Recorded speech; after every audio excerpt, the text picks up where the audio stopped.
trying to translate stuff and the translation apps being really tough is very annoying, but that's how it is in China. Not complaining. The spot should be more well known. It is absolutely beautiful.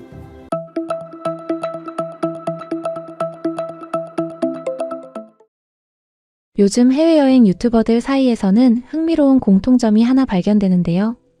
바로 중국을 여행하고 곧바로 한국으로 넘어온 여행자들이 하나같이 깜짝 놀란다는 겁니다. 카드 한 장 마음 편히 쓰지 못하고 예약과 통제의 발이 묶였던 시간을 보낸 뒤 한국 땅을 밟으면 마치 다른 세상에 온 것 같은 반응을 보이곤 합니다. 도대체 무엇이 이들을 그렇게 놀라게 만든 걸까요? 오늘은 4주간 중국을 종단한 한 커플이 이어서 한국을 찾았을 때 남긴 생생한 기록을 통해 그 이유를 함께 살펴보겠습니다. 이 커플의 여행은 베이징 공항에 도착하는 순간부터 순탄치 않았습니다.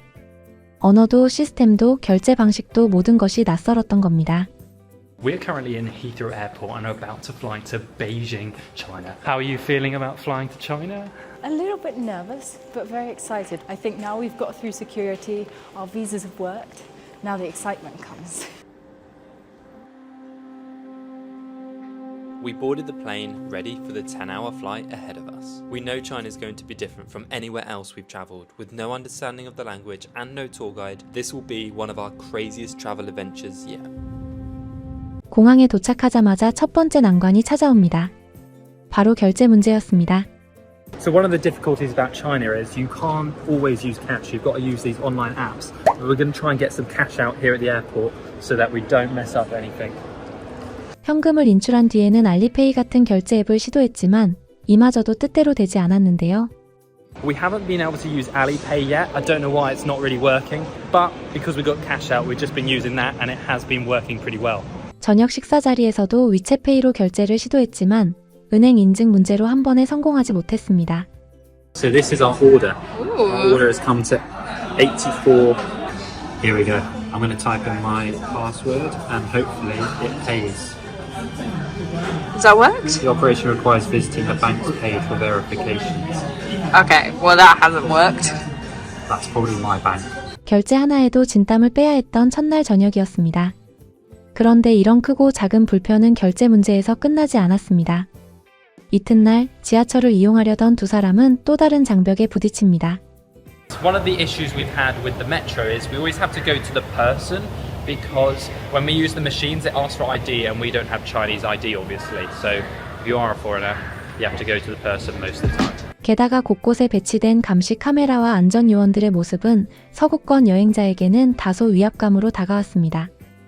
I don't know if you can see, but there is like 10 different cameras up there on the road. There is cameras everywhere here. It's quite intimidating. 천안문 광장에서도 예상치 못한 일이 벌어졌습니다. 사전 예약제로 바뀐 사실을 모른 채 찾아갔다가 결국 들어가 보지도 못한 채 발길을 돌려야 했던 거죠. So we read online since 2021 you actually have to make a reservation to go into Tiananmen Square, but it is completely quiet around there, so we don't think that it's open today. 그날 저녁 두 사람은 베이징의 명물인 카오야, 즉 베이징덕을 맛보기 위해 유명 식당을 찾았습니다. 하지만 이곳에서도 예상치 못한 인내심이 필요했습니다. I'm a little bit shocked that we waited 2 hours and 20 minutes just for some duck. I don't think I've ever done that in my life. Yes, it was very good, but worth that long a wait? 카드 결제부터 지하철, 관광지 예약까지 베이징에서의 사흘은 예상보다 훨씬 고단했습니다. 그런데 이 커플의 진짜 도전은 아직 시작도 하지 않았습니다. 바로 세계에서 가장 위험한 등산로로 불리는 화산 잔도를 도전하는 것이었습니다. This is absolutely mental. Look at the drop. Deep in the north of China is the Haoshan Plank Walk, a 700-year-old trail rumored to take 100 deaths per year. It's been nicknamed the most dangerous hike in the world. Today, I'm going to attempt to hike it. 그런데 이 도전은 시작 단계부터 삐걱거렸습니다. 입장권을 미리 예약하지 않았던 건데요. I was a little bit of an idiot and I didn't pre-book or reserve a ticket to the Mount Haoshan National Park or whatever it's called. So I need to go and find one now, but I literally have no idea. 你好，你好，到哪里？ I need to buy a ticket for Haoshan. 我到还是爬山？ I still climb up. Ah, That doesn't translate very well. It says I still climb mountains. Let's go. Okay. Shishi. Trying to translate stuff and the translation apps being really tough is very annoying, but that's how it is in China. Not complaining. 다행히 조금이나마 영어를 하는 매표소 직원 덕분에 겨우 등반을 시작할 수 있었지만 상황은 계속 그를 시험했습니다. 산 위 숙소에 도착한 첫날 밤 비가 내리기 시작한 겁니다. Now we have a couple of problems. Firstly, it is raining right now, and when it rains, it gets really slippery. It's already dangerous, but the plank walk will be even more dangerous, so they actually close it off. 결국 등반은 다음날 아침으로 미뤄졌습니다. 새벽부터 잔도 앞에 도착했지만 여기서도 예상치 못한 규정이 그를 기다리고 있었습니다. Not speaking any Chinese made it so hard to understand what was happening. I read this sign saying all single travellers were not allowed and that you needed to be in a group of 2 or more people. But that's when I met Lo. Lo was a 25-year-old Chinese student from Zhengzhou who was also travelling alone, so we decided that we would do the hike together. Here we go. On to this hike. After a further 30 minutes of waiting, we were body scanned and weighed, and I was told that my cameras were banned and I would only be allowed to take my phone on the hike. 언어도 통하지 않는 낯선 동행자와 급하게 팀을 이루고 아끼던 촬영 장비마저 두고 들어가야 했던 순간이었습니다. 힘겹게 잔도를 완주한 뒤 헤어질 때가 되어서 두 사람은 또 다른 벽에 부딪힙니다. And there was no way of us communicating as I couldn't access WeChat and he couldn't access Instagram and all the different social medias that we have. 결제 오류, 언어 장벽, 예약 실패, 그리고 마지막엔 연락처조차 나눌 수 없었던 이별까지.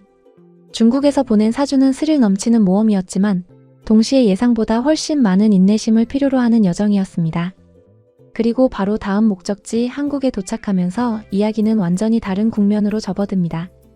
한국 여행의 첫 장면은 새벽 4시 설악산 등반을 위해 택시를 부르는 순간이었습니다. 한국어를 한마디도 못하는 두 사람에게도 상황은 놀라울 만큼 순조로웠습니다.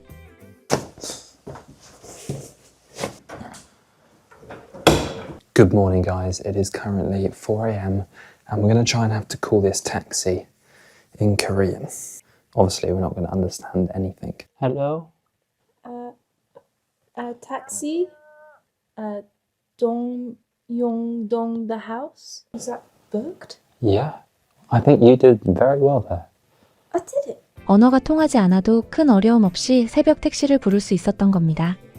등산로에 들어서자 중국에서 겪었던 것과는 전혀 다른 풍경이 펼쳐졌습니다.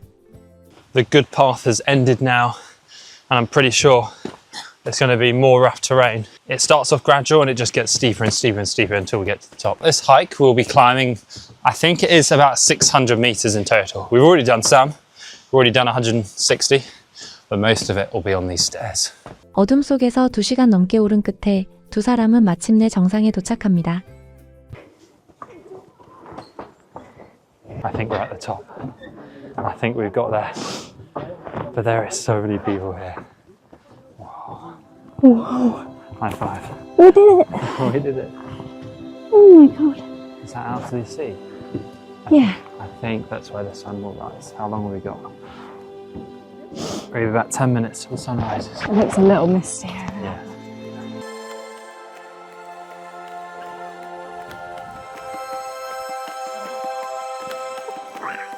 설악산 정상에서 맞이한 일출은 지친 두 사람에게 가장 큰 보상이 되어주었습니다. These views are insane. I can't believe what I'm seeing right now. It's so perfect and it's so like crystal clear this morning. I feel like you can see for miles. This spot should be more well known. It is absolutely beautiful. 하산길에도 인상적인 순간은 계속됐습니다.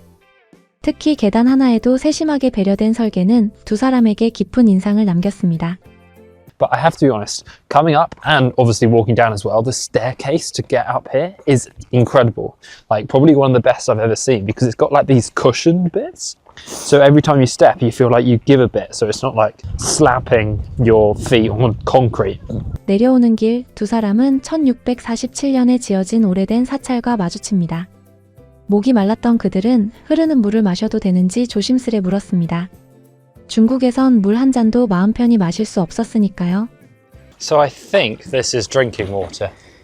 Let's just, can you translate that? Yeah. And make sure we're not going to give ourselves some food poisoning. Can we drink? We drink? Oh, with this?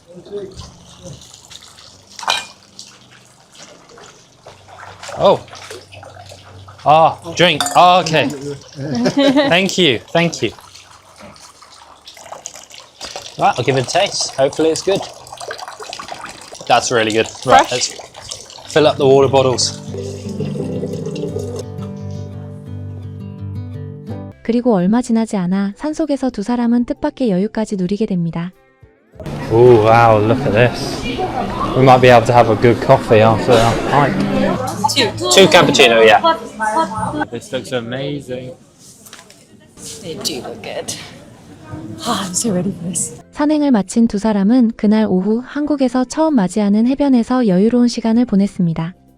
We spent most of the afternoon just kind of relaxing, watching some Netflix, something we don't do lots whilst we travel, so it was nice to relax after that early and quite steep hike.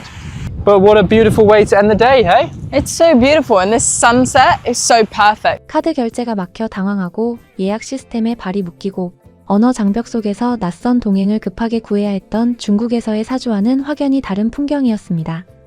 잘 정비된 등산로와 친절한 응대, 그리고 산속에서도 누릴 수 있는 여유로운 일상까지. 중국을 먼저 경험한 이들의 눈에 비친 한국은 그야말로 또 다른 세계였던 셈이죠. 물론 두 여행 모두 나름의 매력과 감동이 있었던 것은 분명합니다. 하지만 낯선 땅에서 느꼈던 당혹감 뒤에 한국에서 이토록 편안하고 순조로운 여정을 만났다는 사실은 우리에게도 작은 자부심을 안겨주는 대목이 아닐까 싶습니다. 잘 정비된 등산로 하나, 친절한 안내 한마디가 외국인 여행자의 마음에 얼마나 깊은 인상을 남기는지 이번 이야기를 통해 다시 한번 확인할 수 있었습니다.